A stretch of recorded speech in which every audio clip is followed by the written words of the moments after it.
સન્નારીઓ અને સજ્જનો, જય ગુરુદેવ અને નમસ્કાર. હું છું ગજેન્દ્રભાઈ ત્રિવેદી, જ્યોતિષ વિદ્યાર્થી, કરમસદ ગુજરાતથી. સોમવાર 1 જૂન 2026ના રોજ ગુરુ મહારાજ કર્ક રાશિમાં પ્રવેશ કરશે.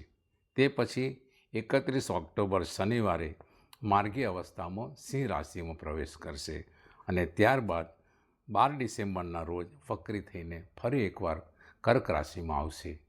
તે દરમિયાન મેષથી મીન રાશિ સુધીના વ્યક્તિઓને ગુરુ મહારાજ કેવું ફળ આપશે તેની આજે આપણે ચર્ચા કરીશું.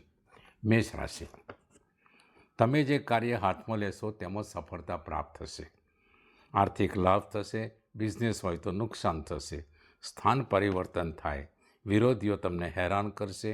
અકસ્માત ના થાય તેની કાળજી રાખવાની છે. 31 ઓક્ટોબરથી શુભ સમય આવશે. કાર્યમાં સફળતા અને વિરોધીઓ શાંત થઈ જશે. સંતાનની પ્રાપ્તિ થશે.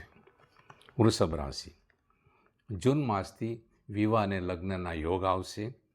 પરણિત હશો તો સંતાન પ્રાપ્તિ થશે. રોકડ રકમની છૂટ રહેશે. પરીક્ષામાં સફળતા મળશે.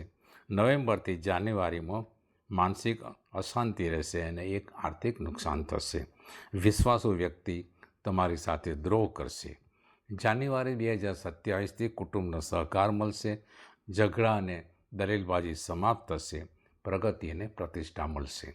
મિથુન રાશિ, જૂન 2027થી આર્થિક પ્રગતિ થશે. સુખનો સૂરજ તમારા બારણા આગળ કિરણ પાથરશે. માનસિક અશાંતિ દૂર થશે. વૈભવી ચીજ વસ્તુની ખરીદી કરશો. ખર્ચ પર કંટ્રોલ કરશો.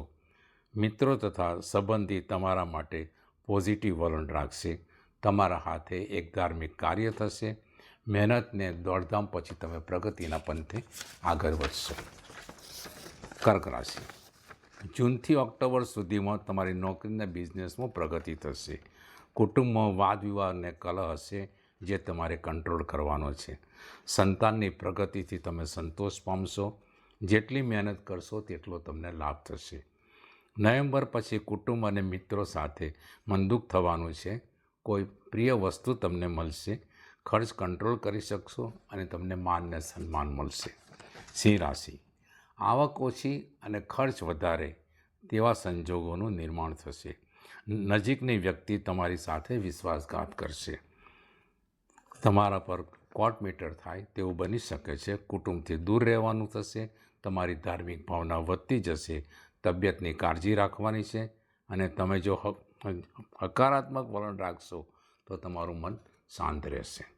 કન્યા રાશિ, જૂનથી ઓક્ટોબરમાં કાર્ય સફળતા નહીં મળવાથી તમે નિરાશ થઈ જશો. સંતાન તરફથી શુભ સમાચાર પ્રાપ્ત થશે. મોટા ભાઈને ખાસ મિત્ર તમને મદદ કરશે. શેર સટ્ટાથી દૂર રહેવું. તમારી પર એક ખોટો આક્ષેપ થશે. ઓક્ટોબરથી શુભ પ્રસંગો બનશે. પ્રમોશન મળશે. તમારું મનોબળ વધશે. તુલા રાશિ, તમારી ઉંમર 16 કે 24 વર્ષની હોય તો તમારા પિતા બીમાર પડશે. ખર્ચા થશે અને આવક ઓછી થશે. જો કોર્ટ મેટર હોય તો તમારી વિરુદ્ધમાં જજમેન્ટ આવશે. પિતા ના હોય તો તમે સફળતા પ્રાપ્ત કરશો. હોમ હવનમાં ભાગ લેશો. જીવન સાથી સાથે પ્રેમભાવ વધશે. વિરોધી ઊભા થશે પરંતુ તમને પજવી નહીં શકે. વૃશ્ચિક રાશિ, તમે જે નક્કી કર્યું હશે તે રીતે તમે આગળ વધી શકશો. વિચારધારામાં પવિત્ર ભાવ આવશે. શિક્ષણ લાઇનમાં કેરિયર બનશે અને વેપારી હશો તો તમારી મનોવૃત્તિ સંકુચિત થઈ જશે.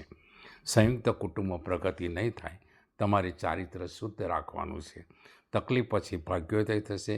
એક આર્થિક નુકસાન થશે. તમારા સ્વજન સાથે મનદુખ થશે.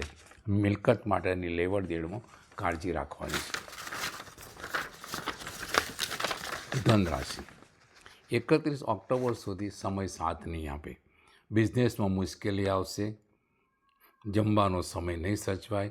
તમારી તબિયત બગડશે. તમારું દિમાગ કામ નહીં કરે. શુભ પ્રસંગને પ્રવાસ જેમ તેમ કરીને પૂરા કરશો. કુટુંબીજનો સહકાર નહીં આપે. 1 નવેમ્બરથી શુભ સમય શરૂ થશે. તેમાં સરકારી લાભ થશે અને રહેવાની જગ્યા બદલાશે. મકર રાશિ, જૂનથી ઓક્ટોબર 2026માં મુશ્કેલીનું સમાધાન મળશે.